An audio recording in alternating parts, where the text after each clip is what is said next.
Hello, welcome back to the reading of the poem of the Man-God, written by Maria Valtorta, Volume 1, Chapter 85.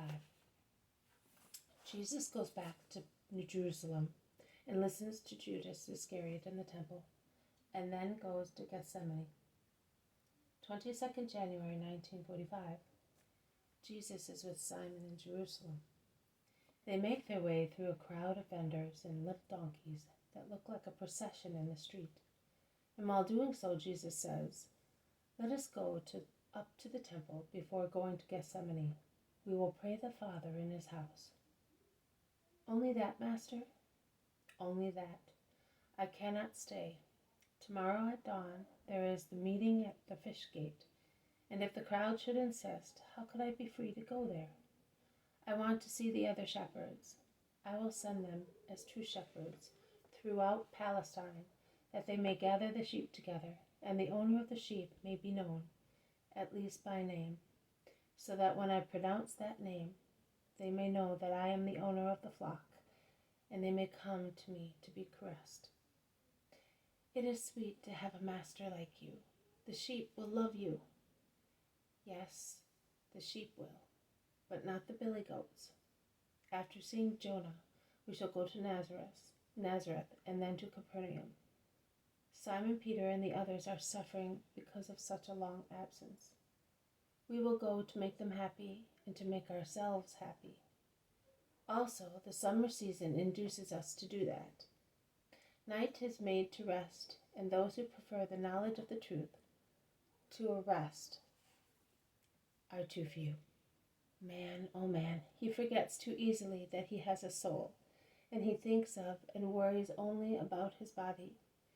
The sun during the day is scorching. It prevents us from traveling and teaching in the squares and in the streets. It is so exhausting that it makes the souls all as drowsy as the bodies. So let us go and teach my disciples. Let us go to sweet Galilee, rich in green fields and cool waters. Have you ever been there?" "I passed through once in winter during one of my painful peregrinations from one doctor to another. I liked it." "Oh, it is beautiful, always, in winter and even more in the other seasons. Now in summer its nights are so angelical. Yes, they really seem made for the flights of angels, so pure they are. The lake surrounded by mountains, more or less close to it, seems to be made just to speak of God and to souls seeking God. It is the vault of heaven. It is a piece of the sky which has fallen into the green vegetation, and the vault of heaven does not forsake it, but is mirrored in it with its stars, which are thus multiplied, to be presented to the Creator strewn on a sapphire plate. The olive trees reach down almost to its shores and are full of nightingales, and they also sing their praise to the Creator, who lets them live in such a sweet and placid place. And my Nazareth, all spread out to be kissed by the sun, all white and green, charming, between the two giants of the great and small Hermon, and the pedestal of mountains supporting the Tabor, a pedestal with sweet green slopes, which raise their Lord, often covered with snow, up towards the sun. The Tabor is so beautiful when the sun shines on its top, which then becomes pinkish alabaster, whereas on the other side, Mount Carmel is the hue of lapis lazuli in certain hours of great heat, when all the veins of marbles or of waters, of forests and meadows appear in their various hues, and it is like a gentle amethyst at daybreak. In the evening, instead, it is violet sky beryl, and is a solid block of sardonyx when the moon shows it all black in her milky silver light. And farther down to the south is the fertile flowery plain of Esdraelon. And then, oh Simon, there is a flower there. There is a flower that lives solitary, fragrant with purity, and love for her God and her Son. There is my mother. You will meet her, Simon, and then you will be able to tell me whether there is a creature like her, also in human grace on the earth. She is beautiful, but everything is surpassed by what emanates internally from her. If a brute should divest her of all her clothes, should disfigure her and send her roving, she would still appear as a queen in a royal dress, because her holiness would cover her as a mantle and confer splendor on her. The world can give me all possible evil, but I will forgive the world everything, because to come into the world and redeem it, I had her, the humble and great queen of the world, whom the world does not know, but through whom it has received good, and will receive still more throughout centuries. Here we are at the temple. Let us keep the Judaic form of worship. But I solemnly tell you that the true house of God, the holy ark, is her heart, the veil of which is her most pure flesh, and its embroidery work are all her virtues. They have gone in and are walking on the first floor. They go through a porch towards a second floor. Master, look, there is Judas in that crowd of people, and there are also some Pharisees and members of the Sanhedrin. I am going to hear what he is saying. May I go? Go. I will wait for you at the great porch. Simon walks away fast, and he stands where he can hear without being seen. Judas is speaking with firm belief, and there are people here whom you all know and respect who can tell you who I was. Well, I tell you that he has changed me.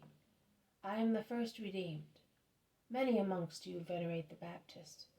He venerates him too, and calls him the saint equal to Elijah because of his mission, but even greater than Elijah. Now, if the Baptist is such, he whom the Baptist calls the Lamb of God, and by his own holiness swears that he saw him crowned with the fire of the Spirit of God, while a voice from heaven proclaimed him, beloved Son of God, to be listened to, can but be the Messiah, and he is. I swear to it. I am neither a coarse nor a silly man. I have seen his deeds and heard his words, and I tell you it is he, the Messiah. Miracles serve him as a slave serves his master. Diseases and misfortunes disappear like dead things and are replaced by joy and good health. And hearts change even more than bodies. You can tell by me. Have you sick people or pains to be relieved? If you have, come to the fish gate tomorrow morning at dawn. He will be there and will make you happy.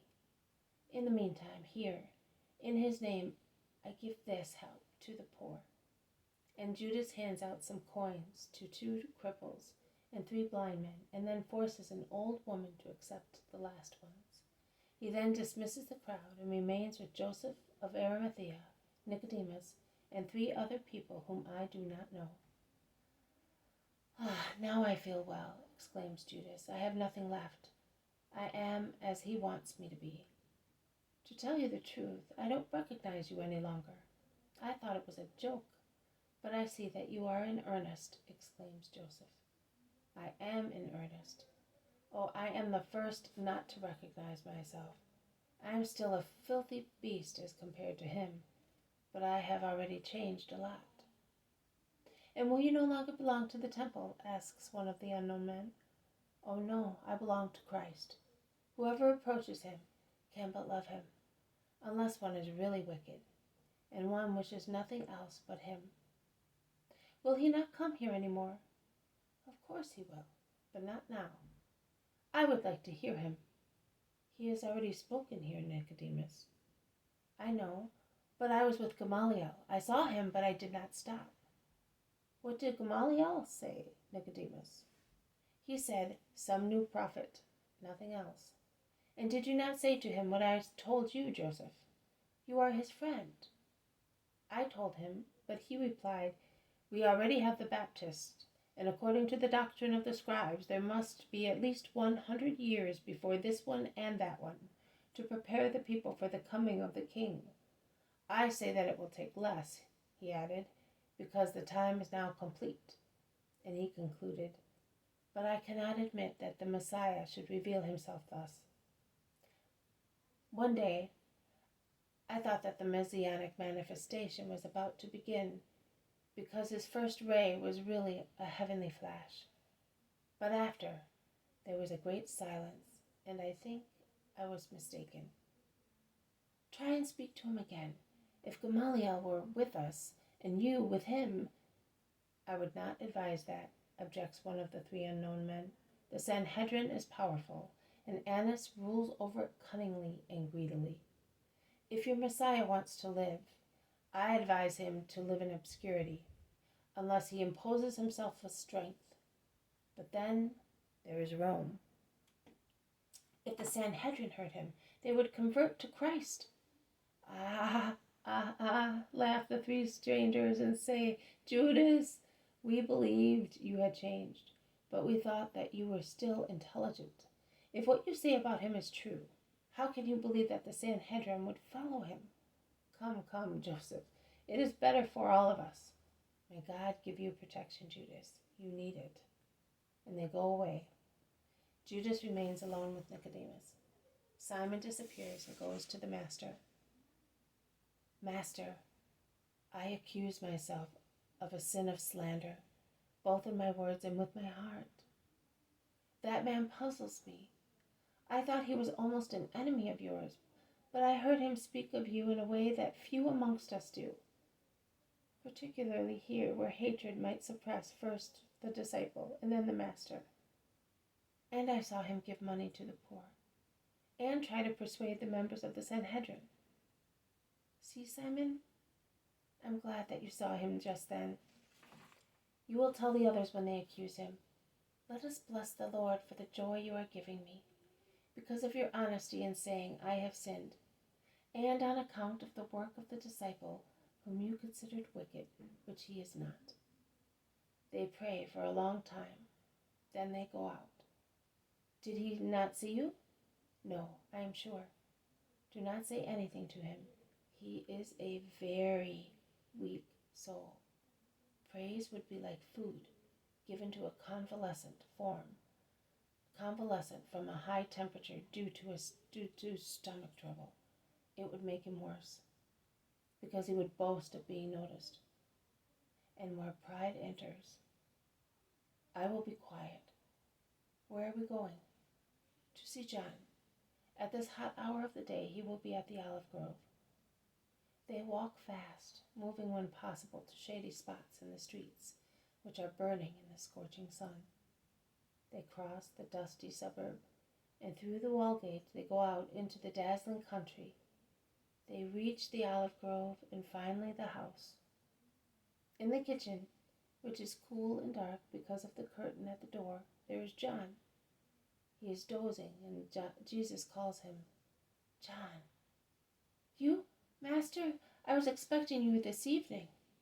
I have come earlier. How did you manage, John? Like a lamb which has lost its shepherd, I spoke of you to everybody, because to speak of you was like being with you, somehow. I spoke to relatives, acquaintances, to strangers, also to Annas, and to a cripple with whom I made friends, by giving him 3 coins. They were given to me, and I gave them to him. I spoke also to a poor woman who was crying on her doorstep with a group of women. I asked her, Why are you crying? She replied, The doctor said to me, Your daughter is ill with tuberculosis. Resign yourself. At the first storms in October she will die. I have but her. She is beautiful and good. She is 15 years old. She was to get married in spring, but instead of her wedding chest, I have to prepare her tomb. I said to her, I know a doctor who can cure her for you, if you have faith.